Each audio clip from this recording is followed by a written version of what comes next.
திருப்பரங்குன்றம் மலையில் கார்த்திகை தீபம் ஏற்றுவோம் அப்படின்னு தைப்பூசத்தை அரசு விழாவை அறிவிப்போம்.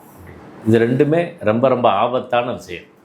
தேர்தலில் ஒரு கட்சி செய்யக்கூடாத விஷயம்.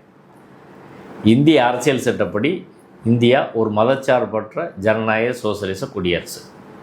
மதச்சார்பற்ற நாட்டில் மதத்தை அரசியலில் கலக்கக்கூடாது, மதத்தை வைத்து அரசியல் செய்யக்கூடாது. இது அரசியல் சட்டமும் தடுக்குது, மக்கள் பிரதிநிதித்துவ சட்டமும் தடுக்குது. தேர்தலில் மதத்தை வைத்து கடவுளை வைத்து ஓட்டு கேட்டால் அது தண்டனைக்குரிய குற்றம். அந்த வேட்பாளரை அந்த கட்சியை டிஸ்குவாலிஃபை பண்ணணும். தண்டனைக்குரிய குற்றம். கடவுளையே மதத்தையே சொல்லி நீங்கள் ஓட்டு கேட்கக்கூடாது. ஸ்பெசிஃபிக்காக தடை இருக்கு. அதை மீறி நாங்கள் கார்த்திகை தீபம் ஏற்றுவோம் அப்படின்னு நீ எப்படி சொல்ல முடியும்? தேர்தலுக்கு முன்னாடி சொல்கிறதெல்லாம் வேறு, தேர்தலின் போது சொன்னால் அது குற்றம். எஸ்ஆர் பொம்மை வழக்கில் உச்சநீதிமன்றத்தின் 9 நீதிபதிகள் அமர்வு மதத்தை அரசியலில் கலக்கக்கூடாது.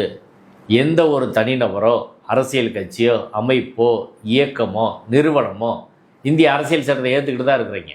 அப்படி இருக்கிற போது மதத்தை வைத்து மதத்தை அரசியலில் கலந்து அவர்கள் இங்கே அரசியல் கட்சி நடத்த முடியாது.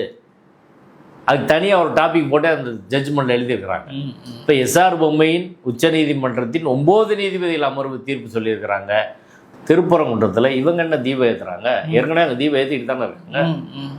ஆனால் ஏற்றாது போல ஒரு தோற்றம் இருக்குது. வேட்பாளர் அதை அறிவிச்சிருக்காரு, நாங்கள் வந்தால் ஏற்றுவோம். ராஜன் செல்லப்பா அதை பேசியிருக்காரு. இப்போ இவங்க என்ன ஒரு கருத்தை தமிழ்நாட்டில் உருவாக்க நினைக்கிறாங்கன்னா, கார்த்திகை தீபம் ஏற்ற விடாமல் திமுக அரசு தடுத்துருச்சு, நாங்கள் வந்தால் தான் ஏற்றுவோம் அப்படின்னு இவங்க அப்படி பேசுகிறாங்க. ஆனால் உண்மையில் கார்த்திகை தீபம் 300 வருஷமாக ஏற்றக்கூடிய இடத்துல இந்த வருஷமும் இந்த அரசாங்கம் ஏற்றிட்டாங்க, கோயில் நிர்வாகம் ஏற்றிட்டாங்க.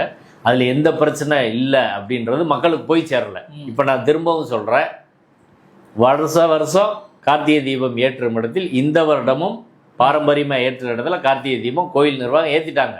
அதில் எந்த பிரச்சனையும் கிடையாது. உள்ளூர் மக்கள் மகிழ்ச்சி, மதுரை மக்கள் மகிழ்ச்சி, எந்த பிரச்சனையும் கிடையாது. இவன் என்ன சொல்கிறான்னா, தர்கா பக்கத்தில் இன்னொரு இடத்துல ஏற்று அப்படின்றதா இப்போ பிரச்சனை.